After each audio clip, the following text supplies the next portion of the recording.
Well, good morning, everybody, and thank you, Lee and Ollie, for inviting me here, and it's lovely to be with everybody. Morning, Lorenzo. It's nice, and morning, Neil. Well, morning from the UK, anyway, wherever we are in the world. Morning. Yeah. Same. So I hear that you had a session, which is really good, the other day, about the power of outsourcing. Because I don't know if you're anything like me, because I speak from the heart, I speak from experience. If I'd got it all right at the beginning, we probably wouldn't be having this chat. But as a busy business owner, a few years ago, setting up my business, first of all, just to let you know, because I'm really open, I had a nervous breakdown about 3 years ago because I was trying to be all things to all people in my home life, in my business life, in my community. I was the chronic people pleaser that came from having a very dysfunctional childhood. I won't go into too much detail. I'm an open book on that. You can see it online if you want through the various podcasts that I do. But I couldn't say no. I took on so much. And then when I set up my own business, I just cracked because literally there were not enough hours in the day. And don't forget, I'm a process optimization specialist. I'm somebody that takes that outsourced work and does it from my team's perspective, and I handle all that. And I was one of the worst people myself at actually not doing what I said you should ask for that. So that gave me the chance to reevaluate and to have.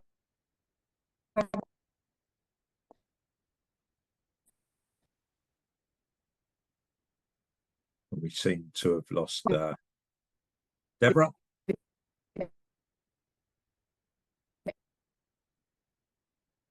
Hi, Deborah. We seem to have lost you.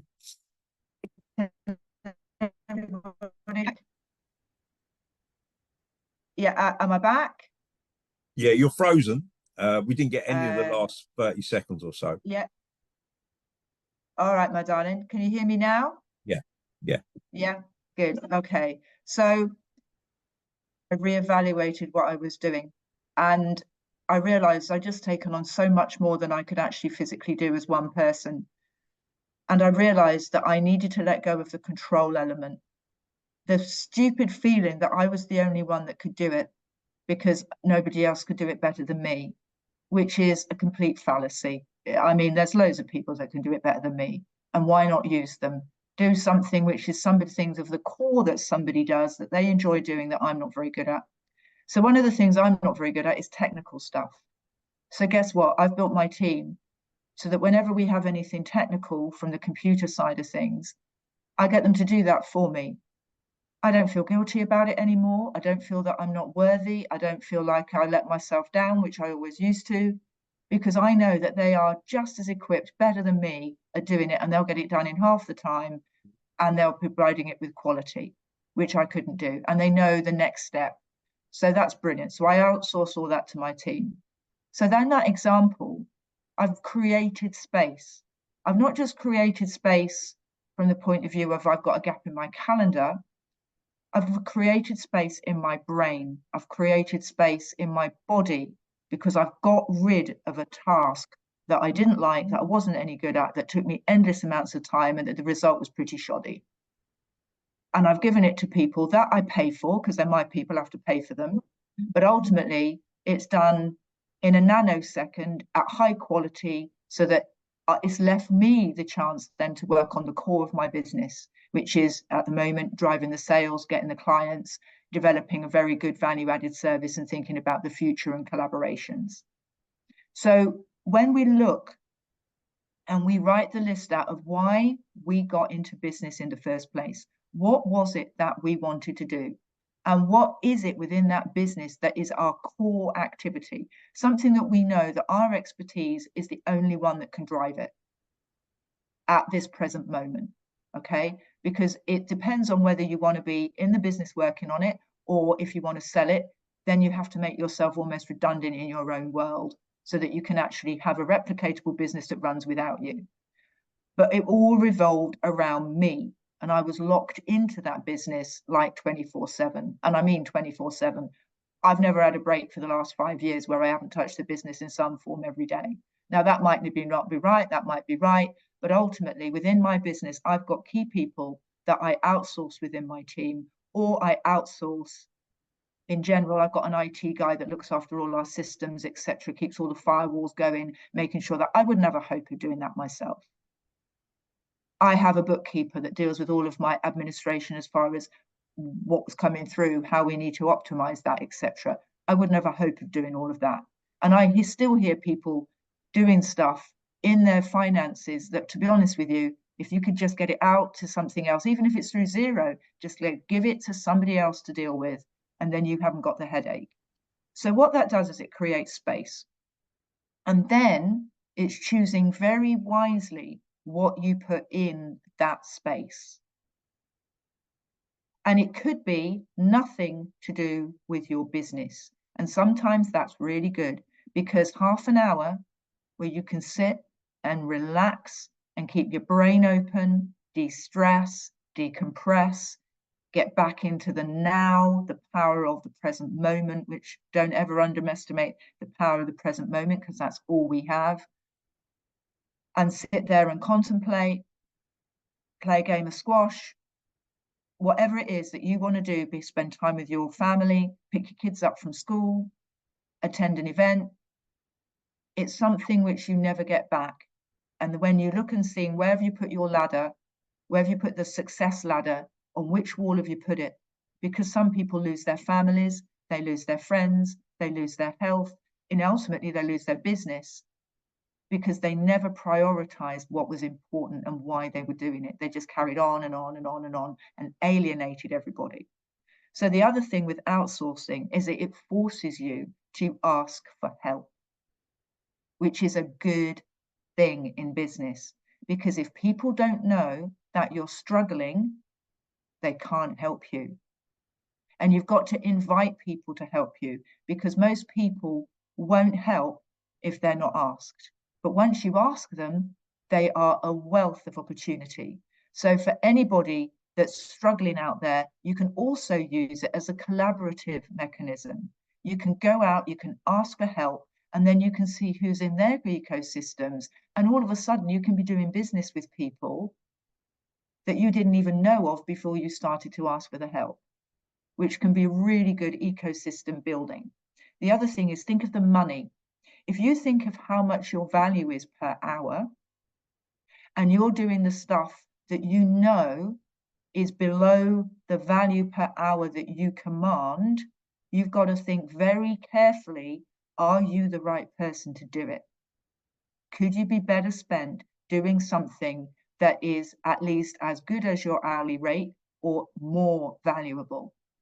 So it might mean that in that half hour or that hour, you could put yourself on a course, that you could develop your skills, or that you put yourself forward like I'm doing today for a speaker slot, or you could attend a networking event that you know that you've got people in there that could be very lucrative for your business, or you could drive to an exhibition, or you could attend one online. You've got to be very careful what you put back in that space. It's got to add value. But once you get rid of something, don't ask for it back. And one of the things I was hopeless at, because I had this inane, ridiculous notion that I was the only one that could do it, I kept on meddling. I kept on saying, have you done it yet? What, have you done that? I want that said like that. Rely on the people that you know are good to do the job, because they'll do it. And most people, if we think to ourselves, do we like to be micromanaged? And the answer is no. So don't swap the outsourcing for yet somebody else that you're managing on a micro basis. Let them do the skills that they say they can do, and just basically maybe once a week have a catch up so that you know where they're standing with what you're doing with your outsourced project. But forget about it. Don't keep on going back, because you've got to keep that space away from your brain, away from your mindset. You've got rid of it so that you can manifest. And I don't just mean that in a woohoo way, that you can bring to bear through your thoughts and actions the things that you want to manifest in your business. And it's so important, as Alex Hormozy says, guy that is the founder or was the founder of Gym Launch and sold it for mega money. You've got to be absolutely ruthless with what you do with your time, because time is the one commodity that you can't get back. Time and health. And they're both interrelated in the sense of what you do in business is so important, that you're pushing and driving your business forward every single day. So you switch off your notifications for any personal Facebook posts. You get rid of all those subscriptions that for magazines and articles and notifications that you think don't serve you anymore. Because the minutes that you waste looking at stuff which is not your core business, you can never get those back. And let's forget the Pomodoro technique. Let's forget all of this 5 minutes on, 5 minutes off. If they worked, we'd be doing them already. We've just got to be conscious that we write our to-do list out. Don't put 20 things on the to-do list. Put like 5 key things that you want to get done in that day and do them. And if that means that you have to get up at 4 o'clock in the morning, get up at 4 o'clock in the morning. If you set yourself an objective, achieve it. So make sure very much that you don't set like easy peasy goals, but it's like a muscle. The more you use that muscle, the better you'll get at it. And the fact is, the temptation is, I'm going to get a cup of coffee. I'm going to do this. Now you should move, because movement is very important. You need circulation. You need a change of scenery. But don't get into the habit of every time you do something, reward yourself and then get up. If you think that you can leap into the next thing by saying, great, I've covered that off and now I'm on to the next. See how much you can fit in an hour and drive yourself to your absolute limit. Because when we do that, we've got that muscle flexed. We're absolutely, and it gets really energizing when we're doing it. But outsourcing allows us the opportunity to focus on what we need to be doing.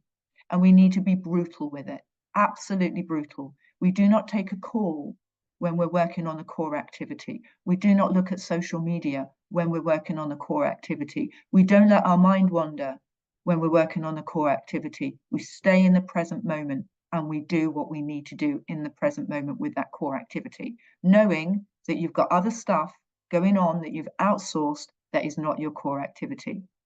And bit by bit by bit, and I'm an advocate of it because I'm learning it every single day, you touch your business and you move it forward. And if you set yourself a goal to say, I'm going to do, depending on what your type of business is, I'm going to do a piece of business every single day. I'm going to get money on the table every single day. That could be an objective. It might not work for your business, but think of something that's going to push your business forward every single day. And then whatever's ever holding you back in doing that, you ask yourself the question, can I give this to somebody else who's better qualified, that likes doing what they do, that are more accurate, that are going to be more timely, that are more cost effective than me doing it myself, and get rid of it. And one of the things is most people, so with my little dog here, if she would, she'd probably hear her. Most people think, I don't know how to get started on giving things away because we've just holistically captured everything. So the good thing is start small. Think of small things. And this is why in my business, most people start with us for half an hour a day. And once they start with that half hour a day, even if it's to design a Canva template so that your emails and your LinkedIn messages look branded and cohesive, or you've got a webinar or something and it doesn't just look like, excuse my French, shit on a page. You've got something that's well branded. You don't need to do that. You give that to a brief, somebody else can do it.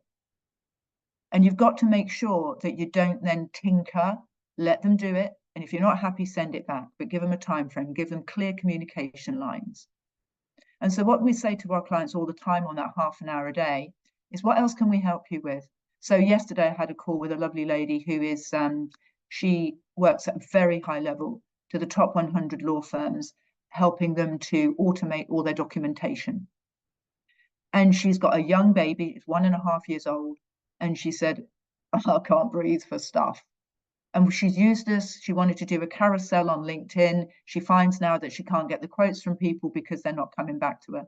And I said, right, that's all good. That's all great. We've done what we've needed to do there for you for the time being. I said, what about testimonials? Oh, love testimonials for my business because that's going to give me social proof. She said, well, I've not got the time. I said, that's fine. We'll contact people on your behalf as if it were you, and we'll ask them for the testimonials. But more than that, we'll write out a template that if they're busy, all they've got to do is, yeah, I like the template, bang it on LinkedIn, and that's for them. Oh my God, how many could you do of them? I said, we could do 20 a day if you wanted. She can put that all throughout her socials. We can use that as a LinkedIn feed. We can start to do a campaign around her social proof. Now, all of a sudden, she's got something meaningful for her business. There could be follow-ups. You might want to engage with your clients, but how the heck are you going to engage with them on a regular, consistent basis without looking if it's come from AI? Well, we can work with you. You can get all of the follow-ups. You can have all that welcome and onboarding. It can be partly automated, but then once in a while, somebody, as if it were coming from you, could go, you know what, it's been a little while since we've been in touch. I love what you said on LinkedIn with your post. I think that's an excellent subject for us to talk about. Let's have a chat. Oh my goodness. Now, AI can't do that for you because it doesn't know what they've posted, but we can keep on looking and seeing what we've done. So if it's retention, if it's attraction, if it's keeping your high value quality so that you don't have to do it, outsource it. If you don't use us, use somebody else. But ultimately, outsourcing is your ticket to sanity. I've had a nervous breakdown because I didn't outsource correctly. I thought I had to do it all myself. I was so hard on myself. And if we're all honest, we're probably our own worst critics. If we talk to a friend in the way that we talk to ourselves, they go, why are you talking to me like that? And that's how we talk to ourselves. We give this negative self-talk. I haven't done this. I haven't done that. It should be better. Blah, blah, blah. Absolute bullshit. We are brilliant. We're all brilliant here. We're all resilient. We all do the do. We all do what we need to do. But now we can make our lives easier. We can see our loved ones more. We can do the sport that we want. We can cook a decent meal. We can take care of ourselves. We can grow our businesses. We don't have to do it all ourselves. And so from that perspective, what I'd love to just say to you guys is, if you need anybody to talk to, because every single person I speak to in business, and I was the same, going through a nervous breakdown. Oh, how are you doing? Oh, I'm fine. I'm okay. When we're not okay. And that's so important, to talk to people that are understanding, that don't judge, that don't just waffle off with advice that's useless, that actually understands how we all feel. Because guess what? I'm now at a friend's. It's Friday. I've got stuff to do. I'm on this wonderful talk with you. I've made the decision to push my business forward and help and contribute to others, because it gets paid back. It's absolutely no problem. So I've taken that time. And that's what I said to Ollie when you kindly invited me on to the next speaker slot. I said, I'm with my mates and I'm going to take some time out. The old me would have been thinking, well, maybe I can slot it in. And no, this is my time. I'm going to have my Friday in, God knows when I had a Friday that I could call my own with my friends, and I don't feel guilty. I feel absolutely fine because I've outsourced the core activities that I need to do to make sure that my business continues without me and that I'm still giving superb value. Because otherwise, what's it all for? What are we doing it for? What do we want to get out of business? Any questions? Thanks, Debra. Any questions for Debra this morning? Debra's kindly covered some very important points, something that I was bad at in the past. And if you speak to Lee, I'm probably too efficient at delegation now.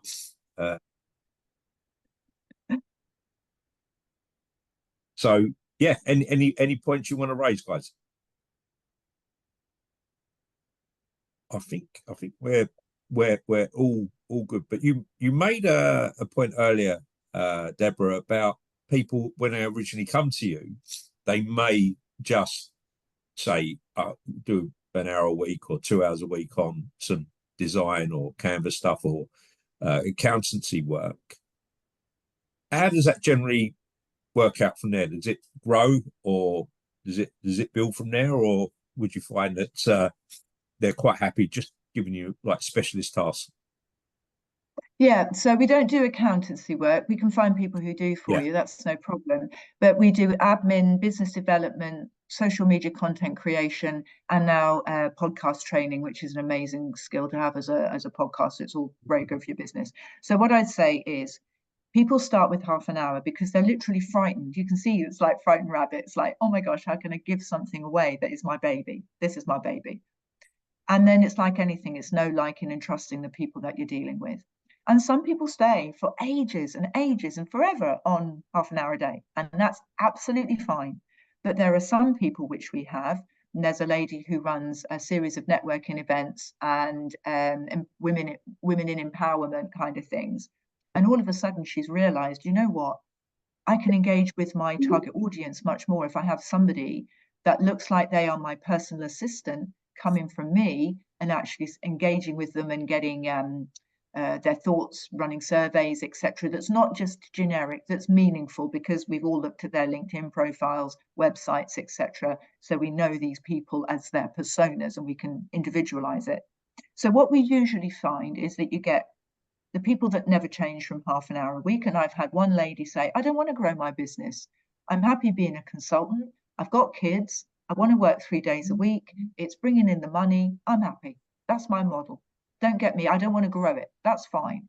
But what she's realized is that she can spend more time with her kids, put her prices up because she's adding more value, so that when we say now we're doing designs, we're getting her LinkedIn profile sorted, we're getting all her messaging sorted, we've got her renewals, we've got her people coming back and forth, adding value to the service. So she's now gone to 2 hours a day. But not only that, she said, I can spend more time with my kids, which is what I want to do, and still earn the same money, if not more, than what I was doing. And there was another gentleman, he actually has an affiliate marketing and a network marketing business. And because now we're far more in touch with his base of what you call them, agents or what have you, distributors, they're now engaging more, they're now getting more business. So I suppose in that model, they're all making more, because we're now integrating with educational pieces. We're now actually seeing the hearts and minds of these people, because in a lot of cases, these people do this as a hobby type business and they're not really engaged with it. So they need to be nurtured, etc. And we can help that by putting messages out and firing things to and from, so that all he has to do on his dashboard is say, so-and-so in Essex needs some support. Oh yeah, I'll jump on them for a call, rather than doing it all himself. So we've had people grow from very small to significant amounts of hours with us, or indeed they think, you know what, I'm fed up of doing all this LinkedIn lead generation myself. It's an absolute nightmare to do it properly and consistently. Let's put it to somebody that we can do it, and then just use it as a concierge service to get it all done for them, as a done for you service. Massive. Debra, if you're doing LinkedIn properly, it's a full-time job. Yeah, it is. Debra, that's been fantastic this morning.